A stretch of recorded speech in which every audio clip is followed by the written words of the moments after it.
So we're joined by Tyco BMW's Michael Laverty for 2018. You've signed for the team that you was with before. Yeah, returning to Tyco BMW. Spent 2 years with the team in Tyco BMW form in 2015 and 2016, but also 3 prior years when they were Relentless Suzuki. So the Taz team have a long history with them. They're a local team to me, so yeah, it's like going back home. It's quite an easy transition. Been a difficult 2017. What was the main struggle for you?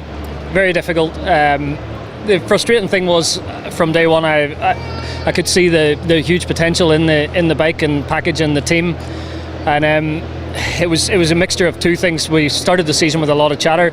We did fix that by about the halfway point, and once we fixed that, I expected to be fast, but we were still lacking something. And I think just concentrating on that one chatter problem for so long meant I missed the electronics issue till it was quite late in the season. So for a few rounds we were messing about with that, and it was only after we started getting some wet races where I would be fast in the wet, so I could be right at the front in the wet, and then in the dry we'd be back struggling again outside the top 10, and then we were able to identify it was a power delivery issue. So once we got the electronics figured out so that it could actually give me throttle connection in my hand, give me acceleration off the corners, for one final round I got a good go at it. So I had the bike exactly kind of how I wanted it and was able to ride it to close to what it was capable of. It still had more potential in it. Just having one weekend with a bike and trying to turn it into a race winner or a podium bike was difficult. I finished 4th, but it was my best race of the season in the dry, so it was nice to sign out with a good result, but a little bit frustrating. It took so long to get there, and the team were apologetic that we kind of took so long to fix it, but we left on good terms, and I'm happy to be back. They released me straight away. That week I was back on the BMW doing a test and a race in Ireland at the Sunfire Trophy races, so nice to pick straight back up with the Tyco BMW team. So thanks to the McGams Yamaha team for that early release. So it was a difficult year, but we all still finished off smiling. So was it more a bike issue, or at one point did you kind of have a drop in confidence because you had a difficult start to the season?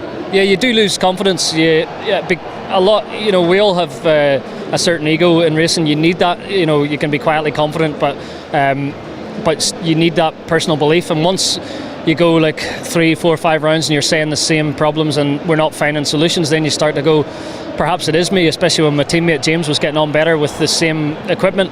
So then you start to doubt yourself, and then once that happens, it can be a snowball effect. So because I lacked, at the start I had full belief that it was a bike problem that needed to be fixed, but once we weren't finding answers, then I started to kind of blame myself, but I couldn't fix it, and that was the big problem. I needed to shout louder, but at that point of the season I was starting to believe, like everybody else did, that I was the problem, and it turned out I wasn't. So in this instance I was maybe a little bit too mannerly. My wife gives me grief about it, that sometimes I don't shout loud enough whenever I know there's a problem, because I've been about in the game and I'm quite good technically, so whenever there's a problem, generally there is something behind it. And my crew chief this year, Pete Jennings, actually a few years ago taught me to be more confident and more assertive. He was like, when you feel there's a problem, there generally is, so shout about it. And this year I've probably kicked myself that I didn't shout loud enough, because in the end I was vindicated and proved right that what I'd said from pre-season testing and every round onwards with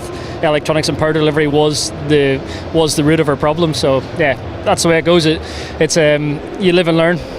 What was the biggest turning point at Brands Hatch? Because we saw you back up the sharp end where you arguably belong. Honestly, it was doing 20 minutes at a no limits track day at Donington Park the week before. After Assen, I was so fast in the wet and then struggled in the dry, and then we went with a new electronics approach. My crew chief Pete Jennings took over the electronics, and we went to Donington Park, and I jumped on a session, and for 20 minutes I achieved more than I had done all season. So I went into the weekend with an electronics package that gave me, a lot of it's, we don't have a traction control, so it's now fly-by-wire throttles, so the electronics engineers are using the throttle to try and control the power delivery, but it takes a lot of feeling away from the rider. So I've always felt like I was riding a computer, so now it kind of put feeling back into my hand. So it was I've grown up riding throttle cables and having one-to-one power delivery, so whenever it was like riding a computer, it was weird, and that was basically the difference. It now felt like when I opened the throttle I got sensation through the rear tyre. I knew what the bike was doing, and it made all the difference. So yeah, the more clever and more electronic control didn't work for me. I needed to have feeling, have a smooth throttle opening, and I needed to have that power delivery in my hand. Talking of differences, Tyco BMW swapping to Olin suspension for 2018. Is that going to make a massive difference?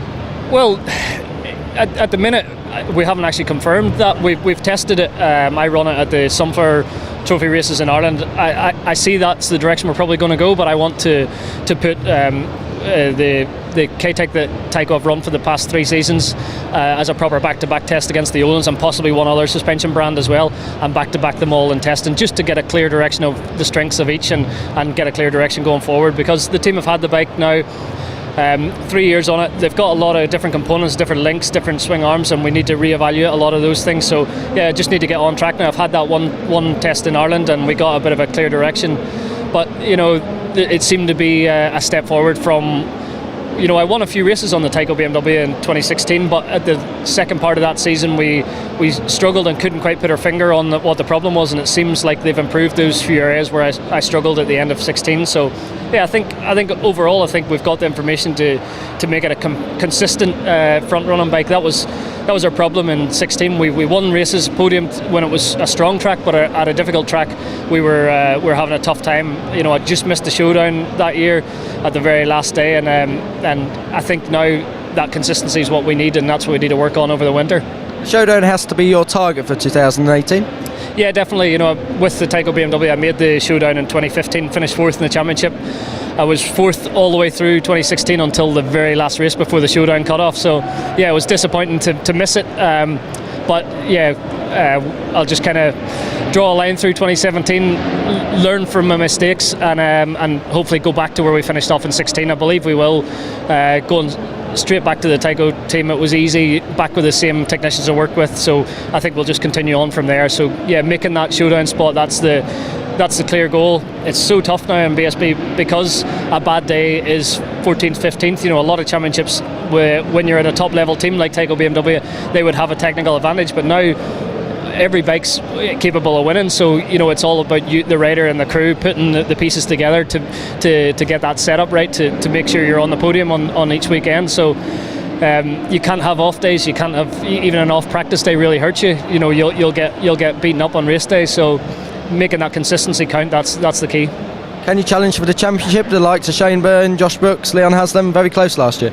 It's so tough to say. I believe if we get the bike in a consistent window, I think we can challenge not only on our good tracks but on the bad tracks. But I know even the lap times I done in 2016 were good enough to win again last year at my good tracks at like Knockhill, at Thruxton, places where I was fighting right at the front last year. So it's just improving those weak areas, and we can, I think, take the fight for the championship there again. It's if people just looked at my results this year, they would say you're deluded if you think you're going to go and fight Shaky Byrne and Leon Haslam and Josh Brooks. They are the 3 favourites, and I think we have to just keep that positive mindset that we can do it. It's not going to be easy, but I think if we get things right, we'll be in there for sure.